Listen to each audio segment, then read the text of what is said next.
Salut! Astăzi vom încerca să vă arătăm cum se face o cataplasmă simplă cu rădăcină de tătăneasă și cu gălbenele pentru răni care sunt încă deschise și care se vindecă mai greu. Cum o să începem? O să luăm, aceasta este rădăcina de tătăneasă. Eu am ales să folosesc rădăcină de tătăneasă de la Dacia Plant. Avem aici cam o lingură și jumătate de rădăcină de tătăneasă pe care o vom pune în mașina în care măcinăm cafeaua. Aici avem niște gălbenele, sunt doar petale de gălbenele. Tot așa avem o lingură de petale, o să vedeți că sunt foarte bine uscate, însă totuși ele nu sunt atât de bine măcinate dacă le punem în mașina de cafea singure și atunci le vom pune să se macine împreună cu rădăcina de tătăneasă. Îi vom da drumul și vom aștepta până când se face o pudră fină. Da? Deci este pur și simplu o mașină de măcinat boabele de cafea.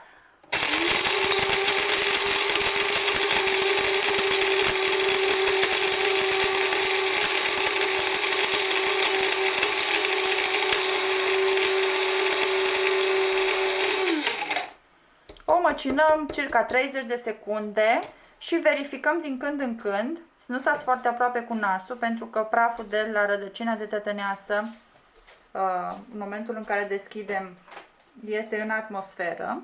Ne uităm să vedem cam cum arată. Încă mai are niște granule înăuntru, încă mai are chiar o bucată.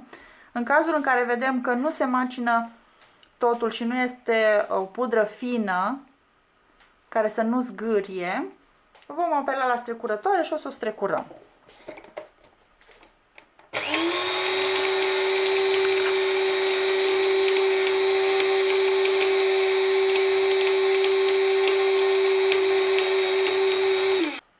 Verificăm acum să vedem. Deja se observă că este o textură ca un fel de pudră. Ca să fim totuși siguri, putem să o aducem strecurătoarea lângă și să o strecurăm. Pentru o rană micuță, să zicem undeva la 5-10 cm, vă este suficient acest amestec pe care l-am pregătit, aceste cantități pe care le-am pregătit.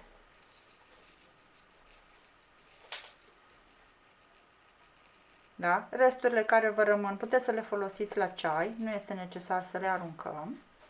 Și acum vom pregăti într-un vas care l-am ales, vom pune acest praf și vom aduce câte un pic de apă până când se formează o pastă. Încercăm prima dată cu 2 lingurițe de apă, să vedem ce se întâmplă.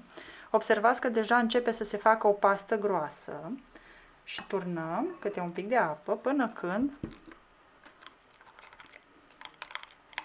acest amestec devine lipicios. Rădăcina de tătăneasă are o proprietate și anume de a strânge. Inclusiv rădăcina în această cataplasmă, dacă observați, a început să se coaguleze, este chiar lipicioasă, deci dacă se poate observa, este lipicioasă, s-a coagulat deja și de aceea este indicată mai mult în afecțiuni externe rădăcina de tătăneasă. Ce vom face acum? Vom lua acest amestec care se vede că este deja lipicios și s-a strâns, s-a format, s-a legat așa. Îl vom pune pe pansament. Pansamentul respectiv, da? Ați observat că am făcut cu apă rece, pentru că dacă este o rană, este preferabil ca amestecul să fie rece. Nu vom face nimic altceva decât vom lua partea aceasta.